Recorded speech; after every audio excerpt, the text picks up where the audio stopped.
es la terminación de las sociedades. En el caso de la terminación de las sociedades, para la conclusión de una sociedad cualquiera que sea el tipo social bajo el cual ésta se haya configurado, necesariamente habrá de pasar por dos etapas, que son la etapa de disolución y la etapa de liquidación. No puede entenderse la terminación de una sociedad sin haber pasado por ambas etapas de conclusión, toda vez que cada una de ellas refiere a circunstancias distintas y necesarias para poder dejar perfectamente en claro, tanto legal como societariamente concluida una sociedad, ¿sí? Esto evidentemente buscando salvaguardar tanto los derechos y garantías de los socios o accionistas, así como también de todos los terceros que hayan tenido alguna vinculación con la misma en relación de celebración de obligaciones que hayan nacido derivado de la operación normal de la empresa, ¿sí? En este sentido, la ley nos va a plantear una serie de situaciones fácticas a través de las cuales podrá llegarse a una terminación de una sociedad, ¿sí? Y actualizándose alguno de estos supuestos, vamos a dar paso a lo que sería la primera etapa de terminación, que sería la disolución de las sociedades. Entonces, en ese sentido, para poder hablar que una empresa podrá entrar a disolución o a proceso de terminación, deberá de actualizarse algunos de los supuestos que vamos a desarrollar a continuación, aunado a aquellos que puedan ser establecidos en el contrato constitutivo. Recordemos que en principio la ley suprema de toda sociedad va a ser el contrato constitutivo, que es donde se va a reflejar la voluntad de los socios o accionistas para constituirse, para operar e inclusive para concluir sus obligaciones. Pero bueno, habrá algunas circunstancias en las cuales la ley, con independencia de que haya sido o no establecido en el contrato constitutivo, nos va a marcar que de actualizarse este supuesto, entonces estaremos entrando en terminación de la sociedad y por ende dando inicio a la etapa de disolución. ¿Cuáles son estas circunstancias? Pues la primera de ellas es evidentemente por la expiración del plazo para el cual fue creada la sociedad. Cuando hablábamos en nuestras primeras clases de los requisitos que debe contener un contrato constitutivo, señalábamos precisamente que uno de los elementos a precisar es la temporalidad o la vigencia de la sociedad. Entonces, derivado de ello, pues se va a encontrar entonces vinculado el pacto de esa temporalidad tanto con la iniciación como con la conclusión. Al expirar el plazo pactado, la empresa entrará en un proceso de disolución, sin perjuicio de que previo a que se actualice este supuesto o a la expiración de este plazo, pueda celebrarse una asamblea general extraordinaria en la cual se haga una ampliación de la vigencia de la sociedad, pudiendo pactarse inclusive que esa vigencia sea por tiempo indefinido. Si el pacto es por tiempo indefinido desde la creación de la sociedad, pues entonces este supuesto difícilmente se llegará a actualizar. El segundo supuesto es por la imposibilidad de continuar realizando el objeto social para la cual fue creada la sociedad, o bien porque dicho objeto social haya sido consumado. ¿Qué quiere decir esto? Si la sociedad se constituyó con un objeto social específico y determinado, lo cual nos exige la ley al momento de la creación, y resulta que por circunstancias legales o naturales este objeto social ya resulta imposible de ejecutarse, entonces la empresa deberá entrar en un proceso de disolución. De igual forma, si el objeto social queda consumado por su cumplimiento, entonces la empresa de igual forma entrará en un proceso de disolución. ¿Qué puede ser un ejemplo de este? Digamos que constituimos una sociedad anónima con fines de investigación para desarrollar estudios relativos a una enfermedad en específico con la finalidad de desarrollar una vacuna, y resulta que habíamos pactado que la temporalidad de vigencia de esta sociedad era de 20 años, pero la vacuna se obtuvo en 10 años. Entonces, en ese sentido, aun y cuando no se haya expirado el plazo por haberse consumado el objeto, la persona moral de que se trate, la sociedad de que se trate, entrará en proceso de disolución, ¿sí? Por acuerdo de los socios, es decir, no necesariamente debe de haber un conflicto en cuanto al objeto, en cuanto a temporalidad, en cuanto a los socios, etc. Basta con que exista la voluntad de los socios o accionistas para que la empresa entre en un proceso de disolución. El otro supuesto es porque el número de accionistas llegue a ser inferior al mínimo que la ley establece, o porque las partes de interés se reúnan en una sola persona. De hecho, bueno, pues ambos supuestos realmente atienden a la misma circunstancia. Sabemos que por disposición de ley, el mínimo de socios o accionistas que deben de existir en prácticamente todos los tipos sociales son 2 accionistas. Si llega a existir únicamente un socio o se llega a reunir solo la calidad de accionista en una sola persona, pues entonces la empresa entrará en un proceso de disolución. Única y exclusivamente la sociedad por acciones simplificada es la que no entraría en este conflicto, porque esa sí puede existir con un único socio según las situaciones que hemos llegado a analizar. Por la pérdida de las 2/3 partes del capital social. Es decir, si ya caímos en una descapitalización importante que nos ha llevado a perder 2/3 partes, perdón, el 66% del capital, pues entonces es claro que la continuidad de las operaciones de la empresa entran en conflicto y por ende se entrará en un proceso de disolución a efecto de evitar o inclusive a lo mejor ya puedan habiendo incurrido en ese supuesto de llegar a un concurso mercantil que lleve al comerciante a una imposibilidad de cumplir con sus obligaciones por falta de solvencia.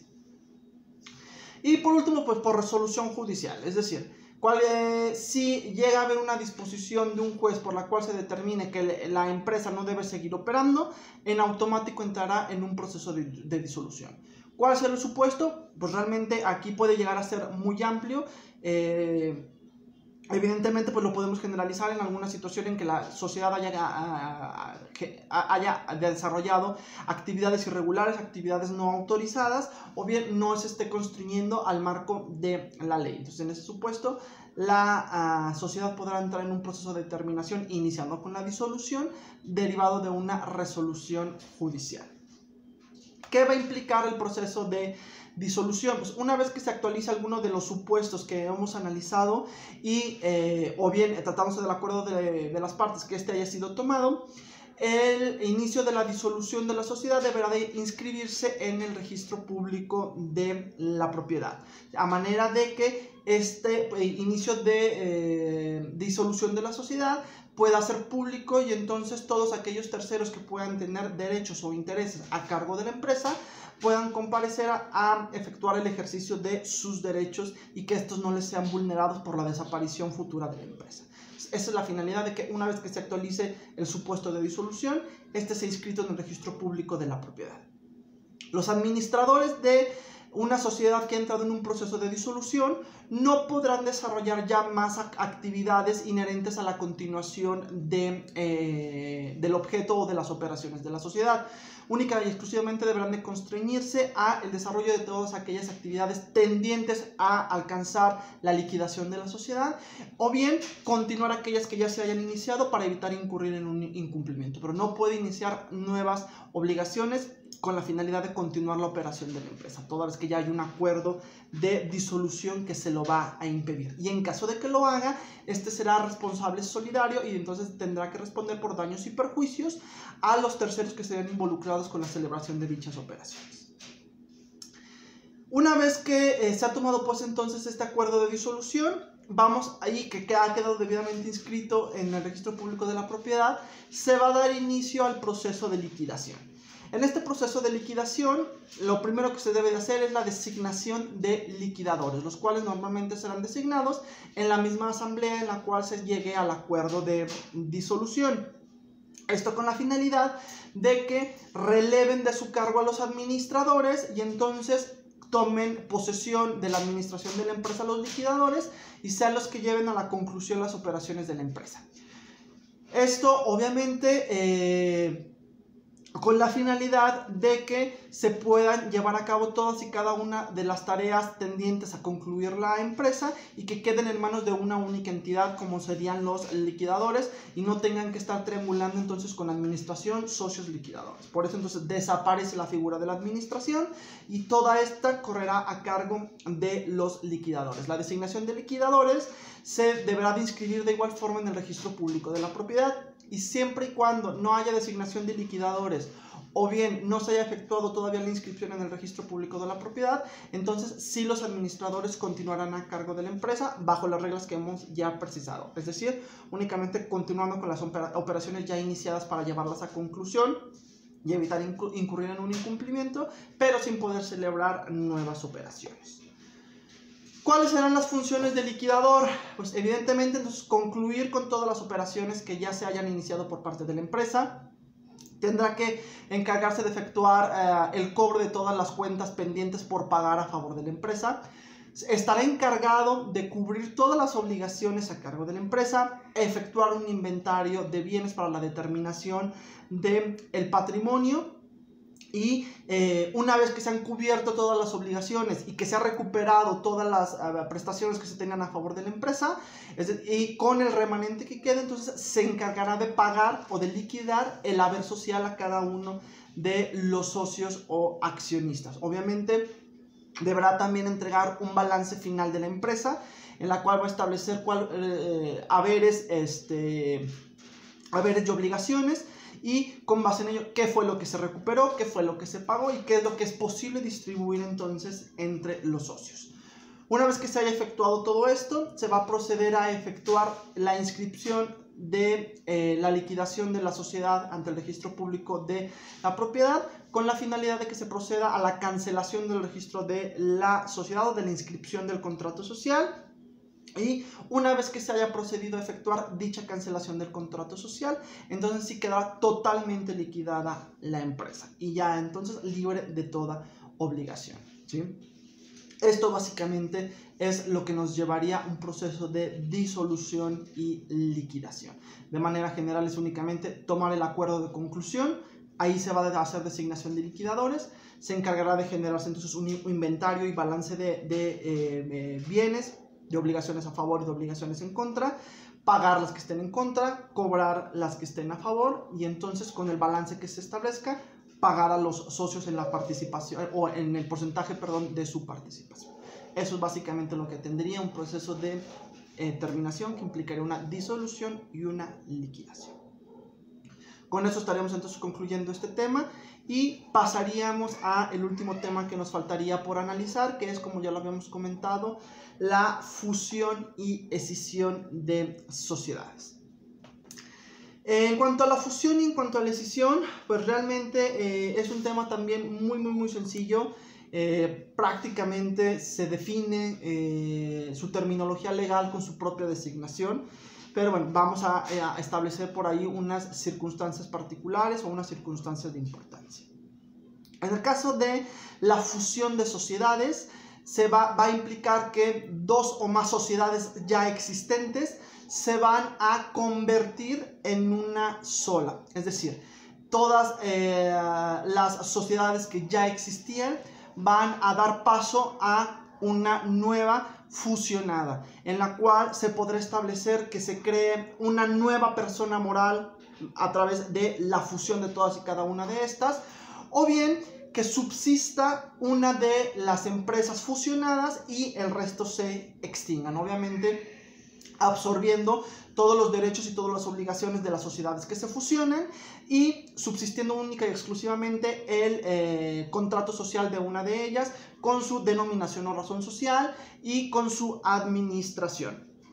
Todo este proceso de fusión, pues, evidentemente deberá de quedar debidamente inscrito en el registro público de la propiedad, y este no podrá llevarse a cabo sino por autorización de las asambleas generales de socios de todas y cada una de las empresas que pretenden fusionarse. Es decir, previo a la fusión deberá de celebrarse una asamblea de accionistas en todas y cada una de las empresas que pretenden fusionarse para que se tome un acuerdo de fusión, y aprobado dicho acuerdo de fusión, entonces se podrá proceder a formalizar la misma, a surtir efectos legales, y se procederá a inscribir ante el registro público registro público de la propiedad y del comercio en el Estado, ¿sí?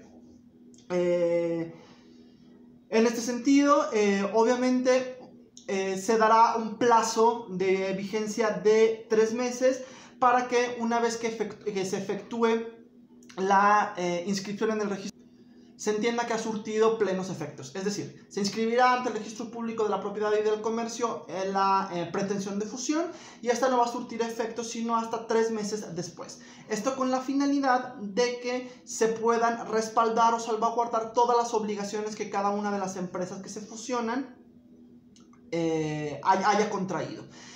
La única forma en que la fusión surtirá efectos inmediatos es que la empresa que subsiste, ya sea la empresa que subsiste o la empresa que surge con la fusión, se comprometa a responder por todas y cada una de las obligaciones de las empresas que se fusionan, o bien que se establezca una garantía para cubrir el pago de las mismas. Solo en este supuesto podrá procederse a surtir efectos inmediatos la fusión. Si no existe garantía del pago de obligaciones de las empresas fusionadas, entonces esta no podrá surtir efectos sino hasta dentro de los 3 meses siguientes a que se efectúe la inscripción de la misma. Durante ese plazo, bueno, pues obviamente se podrán efectuar por parte de los acreedores cualquier reclamación que se considere pertinente y presentar las oposiciones que se puedan llegar a tener para efecto de que la fusión no pueda surtir efectos. Es decir, si se llegan a tener interés por el cual se oponga a que la fusión se consume, entonces este periodo de 3 meses será para tal efecto, para que se presente la solicitud judicial y se impida la fusión de las empresas. Transcurrido este plazo, sin que haya existido ninguna oposición, entonces se procederá a fusionar bajo los términos que se haya establecido en el acuerdo de fusión, surtiendo plenos efectos, ¿sí? Eso entonces en cuanto a la fusión. En cuanto a la escisión, en contraposición a la fusión, implica que una sociedad ya existente se va a dividir en varias empresas, ¿sí? Donde la empresa que ya existe se denominará empresa escindida, y las que nazcan a partir de la misma como escindente, y las que nazcan a partir de la misma como empresas o personas morales escindidas. ¿Qué va a implicar la escisión de una empresa? Que a través del capital que éste la integra se va a fragmentar para dar paso a nuevas personas morales. Subsistirá la empresa original, o podrá extinguirse totalmente la misma y dar paso a nuevas personas morales totalmente distintas, ¿sí? O bien puede conservar su existencia esta y únicamente dar creación a otras empresas a través de la misma, ¿sí? No debemos confundir la escisión con la cuestión de grupos sociales. Es una situación completamente distinta, porque en el caso de la escisión, cada una de las empresas que surjan por la escisión va a tener una personalidad jurídica, un patrimonio propio y una administración independiente, lo cual no sucede en los grupos sociales, donde siempre existirá una controladora que se va a encargar de la administración de todas. Entonces, que aquí nos quede perfectamente clara la diferencia entre lo que es un grupo social frente a una escisión. Entonces, reitero, la escisión es la fragmentación del patrimonio de una empresa ya existente para la creación de diversas nuevas empresas, donde puede extinguirse la sociedad escindente para dar paso a nuevas personas morales escindidas, o bien puede subsistir la persona moral escindente y dar paso a nuevas personas morales escindidas, conservando de nueva cuenta entonces cada una de ellas personalidad jurídica, patrimonio propio y administración independiente. Ahora bien, ¿cuáles serán los supuestos que deberán de cumplimentarse para que la escisión pueda llevarse a cabo? Estos son los siguientes. Primero, deberá de efectuarse la descripción de la forma, plazos y mecanismos en que los diversos conceptos de activo, pasivo y capital serán transferidos. Es decir, debe quedar perfectamente claro cómo es que se va a fragmentar ese patrimonio, y cómo va a quedar dividido tanto los activos como los pasivos, cómo va a quedar dividido el capital social y con qué temporalidad se van a hacer dichas fragmentaciones. Es decir, si van a ser pagos diferidos, de transfusión de activos y pasivos y capital, o bien va a ser una única traslación de patrimonio y en qué fecha. Todo esto con la intención de tener perfectamente claro cuál será entonces la persona moral que deberá de hacer cargo o deberá de responder por las obligaciones frente a terceros. La descripción de las partes del activo, del pasivo y del capital que correspondan a cada sociedad escindida y en su caso a la escindente con detalle suficiente para permitir la identificación de estas. Es decir, aparte de que tenemos que especificar con claridad cómo quedará fragmentado el activo, el pasivo y el capital y con qué periodicidad o en qué temporalidad se va a trasladar de una empresa a otra, debe quedar perfectamente claro también qué parte de la fragmentación va a quedar en propiedad de cada una de las empresas, tanto la escindente como la escindida. Reiterando esto, para efectos de determinar qué obligaciones correrán a cargo de qué empresas frente a terceros. ¿Sí? Evidentemente, bueno, deben de quedar también perfectamente claros los estados financieros de la sociedad escindente que abarquen por lo menos las operaciones realizadas durante el último ejercicio social. Recordemos que la escindente es la que ya existía. La determinación de las obligaciones que por virtud de la decisión asuma cada sociedad escindida. Esto obviamente pues, reiterando lo que ya señalamos. Y finalmente deberá de quedar perfectamente claros también en el acuerdo de decisión los proyectos de estatutos de las sociedades escindidas, ¿sí? Es decir, de las sociedades que van a surgir derivados de la escisión. Este acuerdo de decisión deberá de inscribirse de igual forma en el registro público de la propiedad y del comercio. Y en este caso, cualquier socio o grupo de socios que representen el 20% del capital social podrán oponerse judicialmente a la escisión en un plazo de 45 días, presentando cuáles son los motivos o justificación del por qué la empresa escindente no debe de proceder a escindirse o por qué no puede escindirse bajo las características que se pretende y evidentemente presentando medios de convicción tendientes a demostrar el por qué la escisión no debe de surtir efectos. Transcurrido este plazo sin que se haya presentado ninguna objeción a la escisión, entonces esta surtirá plenos efectos y podrán iniciar operaciones todas y cada una de las empresas nacidas de la escisión. ¿Sí? Con esto entonces estaríamos concluyendo lo que es fusión y escisión. Como les comentaba, pues son temas muy claros que realmente nos presentan muy pocas reglas en cuanto a aquellas situaciones de importancia que debemos de tener presentes. Jóvenes, con esto estaríamos entonces concluyendo nuestro curso de Derecho Societario. Me dio mucho gusto conocerlos, compartir este semestre con ustedes, el cual evidentemente fue atípico y diferente para todos y cada uno de nosotros. Sé que nos ha tocado poner un esfuerzo doble en virtud de que no estábamos preparados para una circunstancia como esta.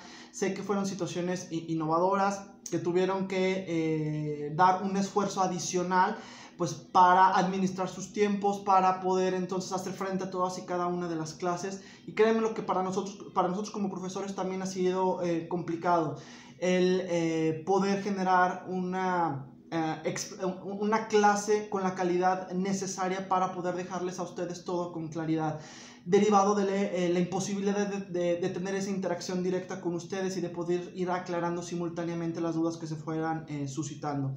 Sin embargo, bueno, espero que en verdad esta clase haya sido de plena utilidad para ustedes. Les reitero mi disposición para aclarar cualquier duda que se tenga. Estamos de todos modos en comunicación en estos días y de todos modos con independencia de que nuestro curso haya concluido, si en alguna situación puedo apoyarles, con toda confianza saben que pueden acercarse conmigo, tienen mis datos de contacto y bueno, pues cualquier duda estoy para servirles.